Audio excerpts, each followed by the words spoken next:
मी केंद्रीय गृहमंत्री आदरणीय अमित शहाजींना 28 नोव्हेंबरला 2024ला एक पत्र लिहिलं होतं आणि त्या पत्राद्वारे त्यांना संपूर्ण बांगलादेशी इलिगल इमिग्रेशनच्या बाबतीत माहिती दिली होती. आणि आपल्या सर्वांना माहिती आहे टीसचा एक रिपोर्ट आला होता. टीसने संपूर्ण मुंबई शहरात एक सर्वे केला होता आणि त्या सर्वेच्या माध्यमातून त्याने एक रिपोर्ट सादर केला होता आणि त्या रिपोर्टमध्ये बांगलादेशीच्या इलिगल इमिग्रेशनबद्दल त्यांनी माहिती उपलब्ध करून दिली होती. आणि त्याच्यामुळे सोशल प्रॉब्लेम होऊ शकतो, कम्युनल प्रॉब्लेम होऊ शकतो, क्राईम होऊ शकतो आणि वोटिंगवर पण त्याचा परिणाम होऊ शकतो हे त्यांच्या रिपोर्टमध्ये त्यांनी दिलं होतं. कित्येक बांगलादेशी इलिगल इमिग्रेशनच्या माध्यमातून वोटर्स ID बनवून या लोकसभेला पण त्यांनी वोटिंग केलेलं आहे, विधानसभेला पण वोटिंग केलेलं आहे. आणि त्यांनी एक धक्कादायक माहिती समोर आणलेली आहे की 1966ला हिंदूंची जे पॉप्युलेशन होतं ते 88% होतं आणि 2011ला ते 66% झालेलं आहे. आणि त्यांनी एक भीती व्यक्त केली की 2051ला हे 54% हिंदूंचं पॉप्युलेशन मुंबईत होऊ शकतं जर हे इलिगल इमिग्रेशन जर थांबवलं नाही. तरी एक धक्कादायक माहिती मी केंद्रीय गृहमंत्रालयाकडे दिली होती आणि मला ती गेल्या आठवड्यातच 15 जानेवारीला गृहमंत्रालयातर्फे एक त्यांनी मला लेटर पाठवलं आहे.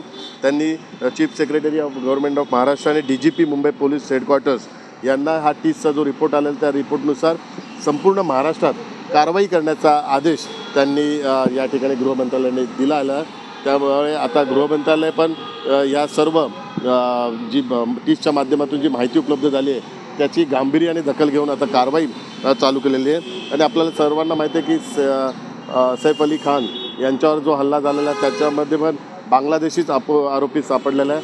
तीच भीती टीसने 5-6 महिन्यापूर्वीच त्यांच्या रिपोर्टच्या माध्यमातून सादर केली होती.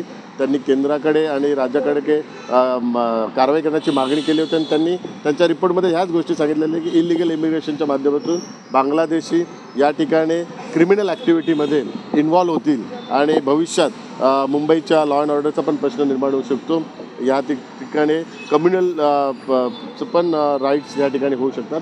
तर ही भीती त्यांनी व्यक्त केली होती निश्चित स्वरूपात. कारण ज्या घटना गेल्या कित्येक दिवसापासून होतात आणि त्यामध्ये बांगलादेशींचा इन्व्हॉल्वमेंट जास्त दिसून येत आहे. म्हणून आता माननीय मुख्यमंत्री, माननीय उपमुख्यमंत्री एकनाथ शिंदे साहेब आणि मुख्यमंत्री देवेंद्र फडणवीस साहेब या दोघांना मी विनंती करणार की केंद्र सरकारने जशी गंभीर दखल टीसच्या रिपोर्टने घेतलेली आहे तीच टीसचा रिपोर्ट टीसच्या त्या सर्व लोकांना जर महाराष्ट्र शासनाच्या गृहमंत्रालयाने बोलवलं आणि त्या रिपोर्टच्या नुसार त्यांनी जो सर्वे केलेला त्या सर्वेनुसार जर कारवाई केली तर निश्चित स्वरूपात मुंबईच्या दृष्टिकोनातून, मुंबईच्या लॉ ऑर्डरच्या दृष्टिकोनातून ते महत्त्वाचं पाऊल ठरेल.